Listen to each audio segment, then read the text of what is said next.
The air was filled with music and laughter, creating what seemed to be the perfect atmosphere for the happiest day of my life, my wedding day. My name is Shirley, and I stood in my white wedding gown, feeling like a princess, with all eyes on me. I should have been on top of the world, but that joy was short-lived. As I was mingling with my friends, I heard a voice that cut through the happy noise. "Shirley, dear, could you come here for a moment?" It was my mother-in-law, Mrs. Ronald. Her voice was sharp, leaving little room for any refusal. I excused myself from my friends and walked over to her, noticing how stiffly she stood and how tight her smile was. Something wasn't right. "What is it, Mrs. Ronald?" I asked, doing my best to keep my voice polite and respectful. Even though her tone made me uneasy, I didn't want to make things worse. "It's about the way you look at me, Shirley," she said, her voice full of accusations. "I can tell you look at me with contempt. I'm your husband's mother, and I deserve respect, not disdain." Her words caught me off guard. I wasn't expecting this, especially not on my wedding day. "Mrs. Ronald, I think you're mistaken," I replied, feeling confused. "I have nothing but respect for you."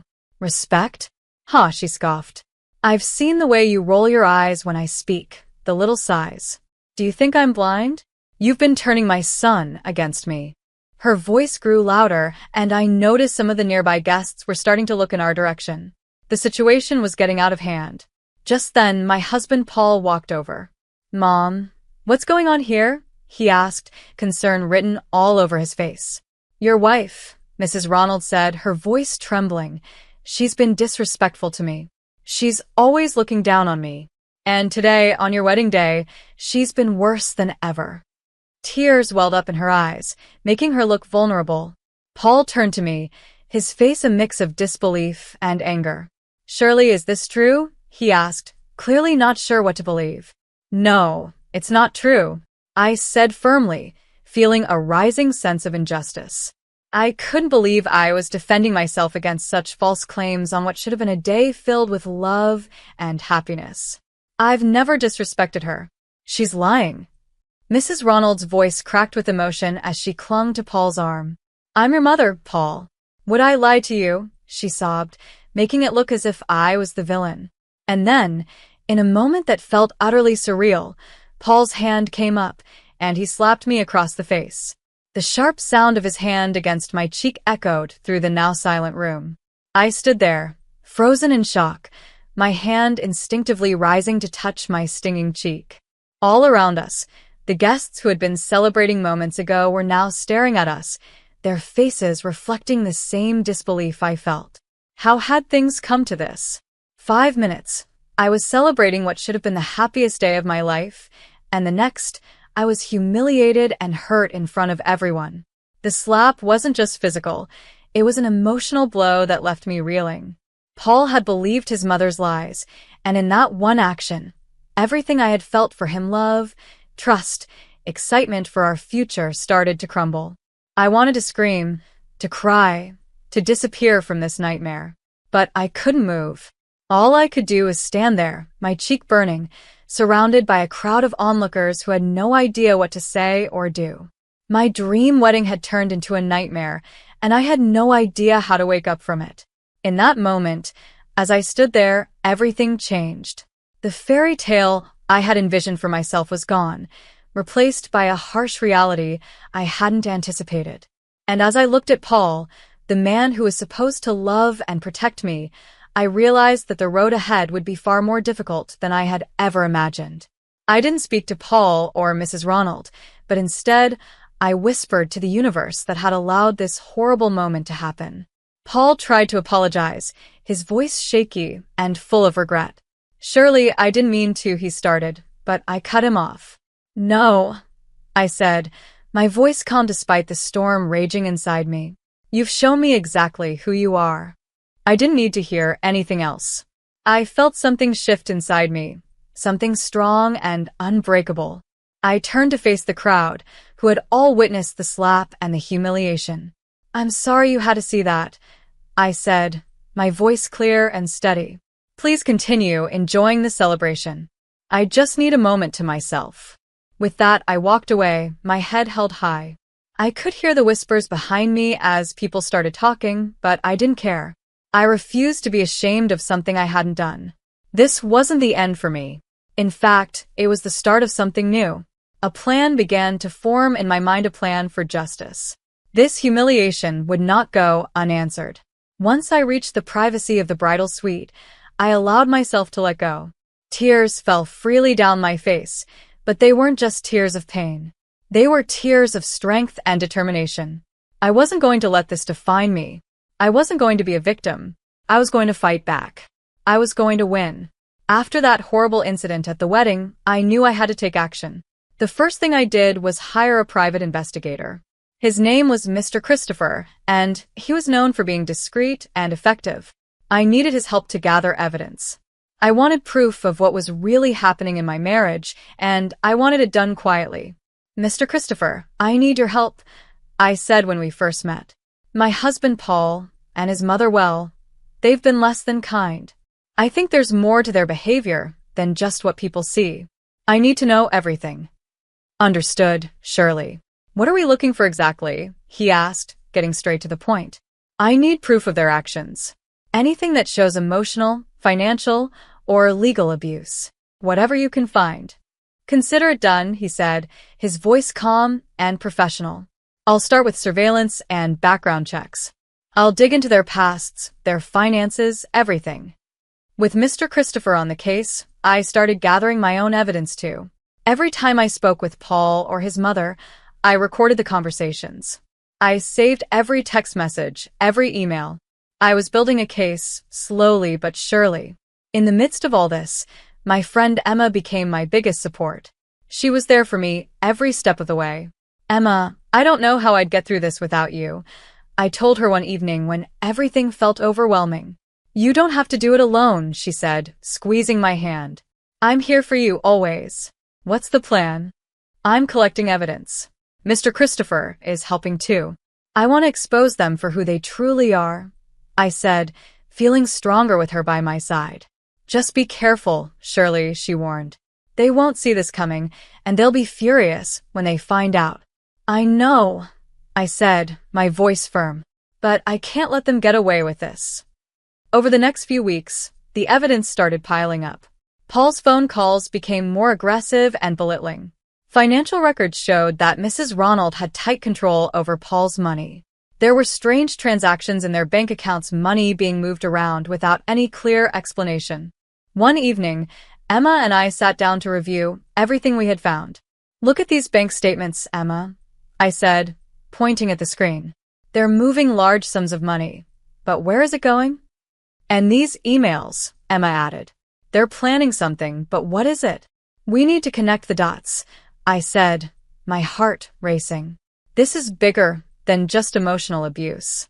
It's a web of lies and manipulation." Emma's eyes widened as she realized what we were onto. "Surely this is huge," she said.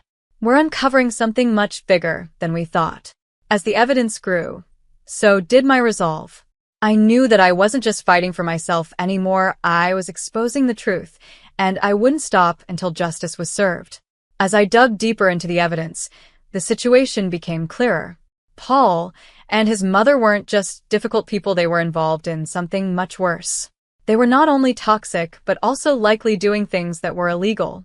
"Emma, I think they're embezzling money from Paul's company," I said, showing her the documents I had found. "These papers, they're proof." Emma looked worried. "Surely this is serious. You need to be really careful. They won't be happy when they find out what you know." "I know," I replied, feeling the weight of the situation, "but I can't back down now. I've come too far." The evidence was strong, not just proving their cruel behavior toward me, but also their shady dealings. It was clear that it was time to act. I had to come up with a plan to not only protect myself, but also to bring them to justice for what they had done. "Emma, I'm going to expose them," I said, feeling determined. "I need to do this publicly, so they can't hide anymore." "That's risky, Shirley," Emma warned, "but if anyone can do it, it's you." With Emma by my side and all the evidence in hand, I felt stronger than ever. This wasn't just about standing up for myself anymore. It was about revealing the truth and seeking justice. I needed the world to know who Paul and his mother really were. The next step was clear. I had to reveal everything. I decided to organize an event. On the surface, it would seem like I was making a big announcement, so I invited friends, family, and even a few media contacts. The event was set up at a beautiful venue, and the atmosphere was buzzing with excitement as people wondered what I was going to say. When everyone had arrived, I stood in front of the room, my voice steady and my face calm. Paul and Mrs. Ronald stood beside me, smiling, unaware of what was about to happen. "Thank you all for coming," I began. "I know many of you are curious about why we're here today. I'm about to share something important with you." Paul, trying to act supportive, chimed in with a fake smile. "Shirley, darling, we are so proud of you. Whatever this announcement is, we're behind you 99%. His words dripped with insincerity, and I couldn't wait to wipe that smug smile off his face. I took a deep breath. "I've brought you all here to reveal some truths about my marriage and the Ronald family." I paused, noticing the room fall silent, everyone waiting to hear what I would say next. Mrs. Ronald's smile started to falter, and she looked at me, unsure. "Truths? What are you talking about, Shirley?" she asked, her voice shaking a little. "I'm talking about the lies, the abuse, and the illegal activities that have been happening behind the scenes," I said. The tension in the room grew thick. You could feel the shock spreading through the crowd. "Have you lost your mind?" Paul's face turned bright red, his anger barely under control. "No," I said firmly. "In fact, I've never been clearer about what needs to be done." I turned to the large screen behind me and signaled for the video to play. It was a recording of one of the many conversations where Paul and Mrs. Ronald had treated me horribly. The audio echoed through the room, and the guests gasped. People started whispering as the truth came out. Mrs. Ronald's face went pale, and her hands started to shake. She looked terrified. "And this is just the start," I said, holding up a folder filled with documents.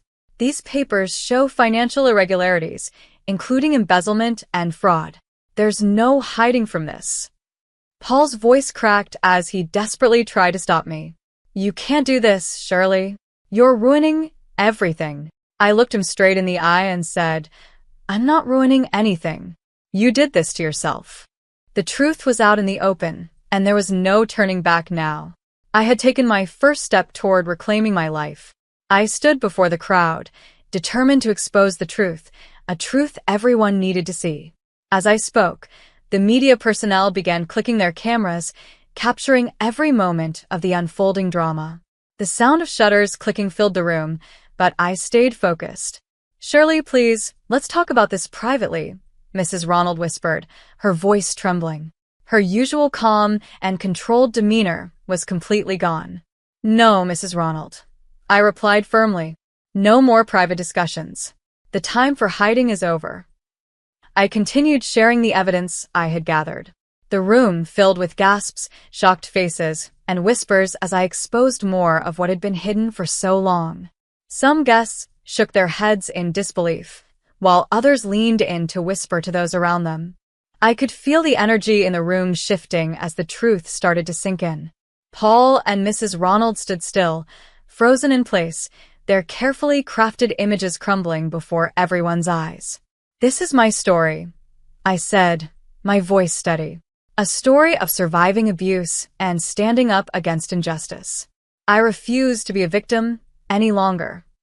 As the event came to a close, the room buzzed with activity. Reporters swarmed me, asking questions, their microphones and cameras in my face. Many of the guests came up to me, offering words of support and admiration for what I had done. I smiled politely, but inside, I felt something much deeper, a sense of relief and strength.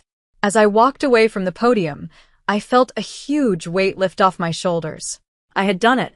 I had exposed them, keeping my composure and staying in control the entire time. This was my moment of triumph, a moment where I reclaimed not just my voice but my power. The next big step came in the courtroom. The room felt cold and serious, a place where justice would be served. I sat there, feeling a mix of nerves and determination. My lawyer sat beside me, prepared and ready to fight. Across the room, I saw Paul and Mrs. Ronald. They looked unsettled, far from the confident people they once were. Your Honor, we are here today to present the case against Paul and Mrs. Ronald, my lawyer began, his voice clear and strong. This is not just a divorce case. This is about years of emotional and financial abuse. Paul leaned forward, his face pale. Shirley, you can't win this, he whispered across the room, his voice full of desperation. You're going too far. I turned to him, calm but firm. This isn't about winning, Paul. It's about justice. It's about revealing the truth and showing the world who you really are. The trial moved forward, and my lawyer presented all the evidence I had gathered, the recordings, the financial documents, everything that showed the reality of what I had lived through. Piece by piece, the truth was laid out for everyone to see. The judge listened carefully, taking in every word, while Paul and Mrs. Ronald sat there, looking more and more defeated. Your Honor, as you can see, the evidence is clear and overwhelming, my lawyer said as he wrapped up the presentation. We are seeking not only a divorce, but also appropriate legal action for the wrongs committed by Paul and Mrs. Ronald. Mrs. Ronald tried to defend herself. Your Honor, this is all a misunderstanding, she said, her voice shaky. Shirley is exaggerating, but her words sounded empty, even to herself. The evidence was undeniable. It spoke louder than any excuses she could offer. Exaggerating? I replied, looking directly at her. The evidence speaks for itself. You can't hide from the truth anymore. In that courtroom, I felt the same strength I had felt when I exposed them in front of the crowd. This wasn't just a fight for myself anymore, it was a fight for justice. And I knew, as I sat there, that the truth would finally prevail. I spoke my final words, directed at both Paul and Mrs. Ronald, a firm statement of my stand against them. The judge, after carefully reviewing all the evidence and hearing the testimonies, made her decision.